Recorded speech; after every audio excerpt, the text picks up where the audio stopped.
নমস্কার বন্ধুরা, আরও একটি নতুন ভিডিওতে আপনাদের সবাইকে স্বাগত। আজ আমি আপনাদের তৈরি করে দেখাবো উচ্ছে পাতা বা করলা পাতা দিয়ে একটি দুর্দান্ত স্বাদের বড়ার রেসিপি, যেটা কি গরম ভাতের সাথে খেতে অসাধারণ লাগবে। আর যারা তেতো খেতে পছন্দ করেন তাদের কাছে তো এই রেসিপি একেবারেই পারফেক্ট। আর যারা তেতো খেতে পছন্দ করেন না, আশা করছি তাদেরও কিন্তু এই রেসিপি ভীষণই ভালো লাগবে। তো চলুন দেরি না করে শুরু করা যাক আজকের এই রেসিপি। সবার প্রথমে আপনাদের এখানে আমি দেখিয়ে দিচ্ছি প্রায় 2 মুঠো পরিমাণ উচ্ছে পাতা নিয়েছি। আর পাতাগুলোকে ভালোভাবে পরিষ্কার জল দিয়ে ধুয়ে নিয়েছি। আশা করি সেটা বুঝতে পারছেন, একেবারে পরিষ্কার করে নিয়েছি। অবশ্যই কিন্তু পাতাটাকে ভালোভাবে পরিষ্কার করে নেবেন।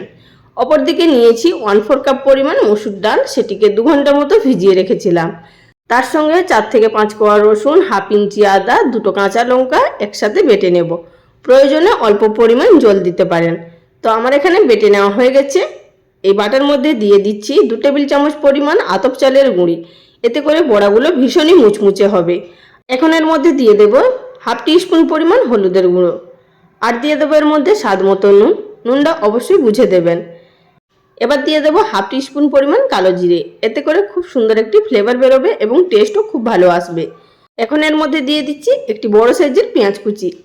আর বন্ধুরা, আমি আগেই ডাল বাটার মধ্যে কাঁচা লঙ্কা, রসুন এবং আদা ব্যবহার করেছি। আর এই পর্যায়ে আদা রসুন ব্যবহার করব না।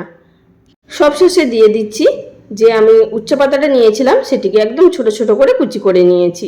আর আপনারা নিশ্চয়ই ভাবছেন যে এইভাবে মসুর ডাল বাটা দিয়ে আদা রসুন দিয়ে কিভাবে উচ্ছে পাতার বড়া তৈরি হচ্ছে। হ্যাঁ বন্ধুরা, এইভাবেও তৈরি করলে খেতে ভীষণ টেস্ট হয়। আপনারা বাড়িতে অবশ্যই একবার এইভাবে মসুর ডাল এবং চালের গুঁড়ি দিয়ে তৈরি করে দেখবেন। খেতে কিন্তু সম্পূর্ণ ভিন্ন ধরনের হয়। আর শুধু চালের গুঁড়ি বেসন দিয়ে করলেও খেতে খুব ভালো লাগে। তবে কিন্তু এই পদ্ধতিতে তৈরি করলে একটু ভিন্ন ধরনের স্বাদ হয়ে থাকে। তো যাই হোক, আমি এখানে ডাল বাটাটা খুব ভালোভাবে ফেটিয়ে নিলাম এবং একসাথে খুব ভালোভাবে মেখেও নিয়েছি। তো আমার এখানে মাখাটা সম্পূর্ণ কমপ্লিট। এর মধ্যে আর আমি জল কোনো রকমভাবে ব্যবহার করিনি। এবার চলে যাব এগুলোকে ভেজে নেওয়ার পদ্ধতিতে। গ্যাস ওভেনের উপরে আগে থাকতে একটি কড়াই বসিয়ে দিয়ে দিচ্ছি পরিমাণ মতো রিফাইন্ড অয়েল। আমি এখানে রিফাইন্ড তেল দিয়ে ভাজছি, আপনারা চাইলে সর্ষের তেল দিয়েও ভেজে নিতে পারেন। তো কড়ার চারিদিকে তেলটাকে প্রথমে বুলিয়ে নিলাম, এতে করে বড়াগুলো খুব ভালোভাবে উঠে আসবে। তেল ভালোভাবে গরম হয়ে যাওয়ার পর এক একটা করে বড়ার শেপ এখানে দিয়ে নিচ্ছি। আর আমি এখানে বড়াগুলো একটু মাঝারি সাইজে তৈরি করছি, খুব বেশি ছোট নয়, আবার খুব বেশি বড়ও নয়। আপনারা এখানে বড়াগুলো নিজেদের পছন্দ অনুযায়ী শেপটা দিয়ে নেবেন। আর এই বড়াগুলো তৈরি করার সময় কোনো রকম বেকিং পাউডার বা বেকিং সোডার কোনো কিছুরই প্রয়োজন নেই। এমনিই কিন্তু ভীষণ মুচমুচে হবে বড়াগুলো, যেহেতু চালের গুঁড়ি ব্যবহার করা হয়েছে আর মসুর ডাল বাটাও আছে। তো বড়াগুলো একদিকটা ভেজে নেওয়ার পর অপর দিকে এগুলোকে উল্টে দিতে হবে। আর গ্যাসের ফ্লেম একেবারে লোতে থাকা অবস্থাতে একদিকটা ভেজে নিয়েছি প্রায় 2 থেকে 3 মিনিট মতো। অপর দিকেও উল্টে দেওয়ার পর ভালোভাবে দুদিকটা ভেজে নিলাম। এবার এগুলোকে নাড়াচাড়া করে খুব ভালোভাবে দুদিকটা আমাদের কালারটিকে চেঞ্জ করে নিতে হবে। তো আমার এখানে বড়াগুলো ভেজে নেওয়া হয়ে গেছে। এবার একটি প্লেটের মধ্যে তুলে নেব।